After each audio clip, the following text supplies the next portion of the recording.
Vanessa Kjeldsen.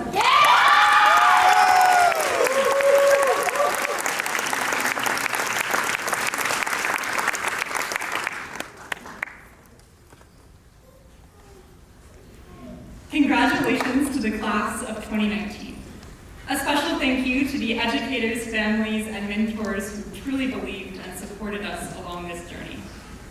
It's safe to say that we learned a lot of things in high school. Resilience, responsibility, and that High School Musical 1, High School Musical 2, and High School Musical 3 are all lies. Yeah, it turns out that no one dances and sings in the cafeteria. We don't even have a cafeteria. I blame Disney for my apparently unrealistic and grand expectations to live inside a 4-year-long musical number, which probably some of you are very thankful that that didn't happen. But regardless, it's easy to get wrapped up into these big expectations, big dreams, big goals. And there's nothing wrong with that. We live in Texas, so obviously everything is even bigger here. But it is of the utmost importance that within the extravagance of celebration and dreaming, we don't forget the little things. Bigger should not always be equated with better. More specifically, we should remember to appreciate the little moments and the little voices. I first learned to appreciate the little moments at summer camp. The past 3 years, I have helped out at this camp for 3 weeks every summer in Marble Falls. At camp, we share this mindset that every moment is sacred because time is so finite. I always try to let myself have these small, fleeting moments, like when all the sprinklers were on and the sun was just setting all over the lake and we danced and slid around on the sparkling wet grass, the sunlight illuminating the outline of our golden silhouettes. Or on a less poetic note, the time when I took a sailboat out all by myself for the first time and then crashed into the dock shortly after, not realizing that several years later I would get to teach future generations the freedom of sail myself. These little moments at camp have stuck in my brain, and when I close my eyes, I can replay them and remember the good times. They're so much easier to hold on to because I was so awake, so aware that I only had 3 weeks with these people at this time. So I did my best to appreciate every little thing. But the truth of the matter is that these little moments exist everywhere. We've all experienced them, just not as often as we should. Because in our own everyday lives, we don't know when summer camp ends, when the timer runs out. I don't even know how long I'm supposed to be speaking up here. They just said not too long. When you don't know when the finish line is, it's easy to just ignore the race and keep on going mindlessly forever. Don't worry, this speech will not last forever. And not to be too morbid, but your time alive on here on Earth won't last forever either. But what I'm saying is, in a static life, the days blend into the next. We're not present. We have this expectation that the end is so far away, we can take our time in finding what matters and ignores the small stuff. But as we all know, we don't know when that end date is. So yes, of course, make grand plans for the future. Aim for goals beyond your reach. Accomplish the dreams you created as a kid. But in the meantime, don't forget the moments in between. Don't wait to be happy until the next grand planned adventure.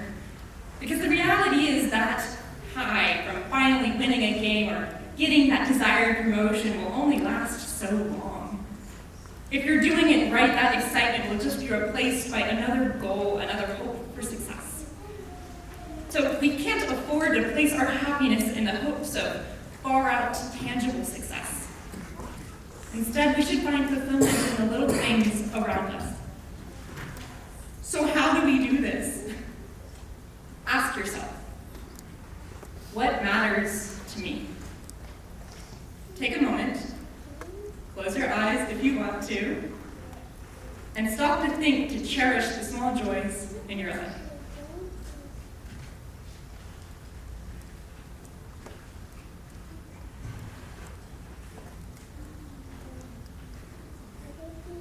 That is a lifelong discovery.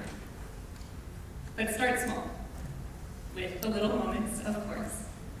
Perhaps listen to music too loudly, or dance in Walmart parking lots for the heck of it, go swimming instead of overanalyzing every line of that text message. Don't be afraid of grass stains on nice jeans. Make others laugh until they cannot breathe. Love fearlessly despite the possible ending. Make stupid mistakes, but laugh at them and learn from them. When life is getting crazy and it's such a forward-focused time as now, remind yourself of the beauty of simplicity. Beyond little moments, we must also remember the little voices.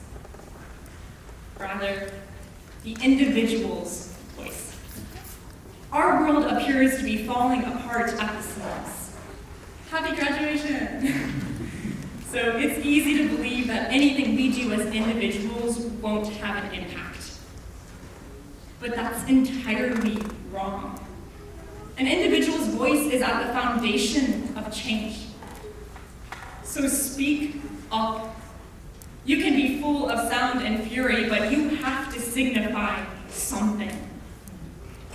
Not everyone will become president. But that's okay, because not everyone should be president. Not everyone will cure cancer or save the world. But we all have the power to speak up within our own lives against injustice, to be advocates, to grant kindness, to share hope. Pulitzer Prize-winning Boston Globe columnist Ellen Goodman explained why such acts truly matter. Goodman wrote that she wasn't impressed by the heroics of those who claimed they were about to change the world, but that she stood in awe of those people who made small differences in the lives of others every day.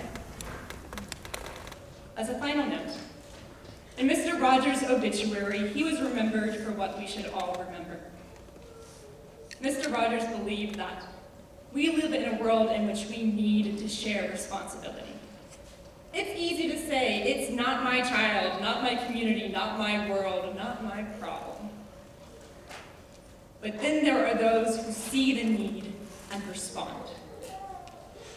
Mr. Rogers considered those people to be his heroes. Clearly, he wanted us all to be heroes. Thank you and congratulations.